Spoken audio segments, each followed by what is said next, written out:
My, oh my, Trump has gone and done it again. He raised an extra 10% tariffs on Chinese goods coming into the US. This is in addition to the 10% he already announced earlier, giving a total of 20% tariffs on Chinese goods. The 25% tariffs on Canada and Mexico also started yesterday. So how did these nations respond? In typical decisive fashion, Beijing retaliated immediately, with a 15% tariff on some US agricultural products such as chicken, corn, cotton, and wheat, and also a 10% tariff on fruits, vegetables, soybeans, pork, beef, and dairy products. Some US biotech and aviation companies were also sanctioned and added to the unreliable entity list. They know what they're doing.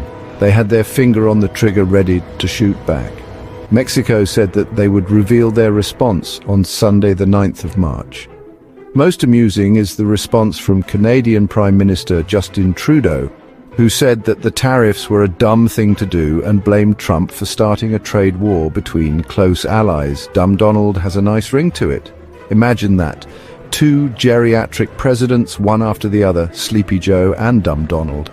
Anyway, Trudeau also announced a retaliatory tariff of 25% on $155 billion worth of American goods.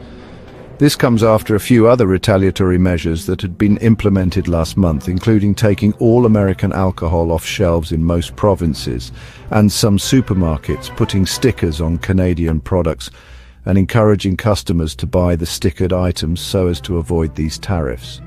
China's Foreign Ministry spokesperson Lin Jian said that if the United States persists in waging a tariff war, a trade war, or any other kind of war, the Chinese side will fight them to the bitter end.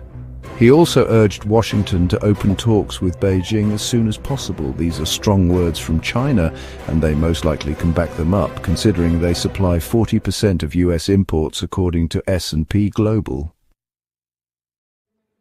So, why does Trump continue to slap tariffs on everyone thinking it will solve the problems in the US? It's like slapping a plaster on a crack in the wall and thinking it will hold it together. He keeps repeating the phrases, "Make America great again" and "America first." But according to analysts, these tariffs will only harm everyday Americans. The US, Canada, and Mexico are deeply integrated trade partners, and an estimated $2 billion worth of manufactured goods crosses the borders daily. Car parts are one of these goods that crosses the border multiple times before final assembly, and it is estimated that cars will go up by about $3,000 due to these tariffs. Many well-known car brands such as Audi, BMW, Ford, General Motors, and Honda trade parts and vehicles across the three countries and will be passing these costs on to customers. Many other products will get more expensive, such as beef, whiskey, tequila, avocados, maple syrup, fuel, eggs, and housing. Take a look at this chart of key imported items into the US from Mexico, China, and Canada to get an idea of what will get more expensive. The consequences are clear. Economists say that these tariffs may trim 0.5% off GDP growth in the US and make almost everything more expensive for American households. There is also a growing lack of goodwill towards the US from countries around the world. Trump's threats of invading Greenland, turning Canada into the 51st state, invading the Panama Canal, and blaming Europe and China for many problems has caused a response by many European nations to band together and denounce the US as a trustworthy ally.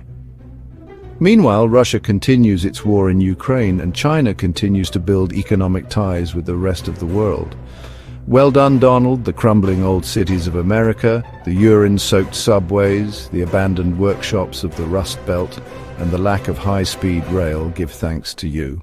China, on the other hand, continues to develop its cities and rural areas, invest in public transport, create brilliant new technologies like DeepSeek, and forge relations with other countries by building necessary and vital infrastructure.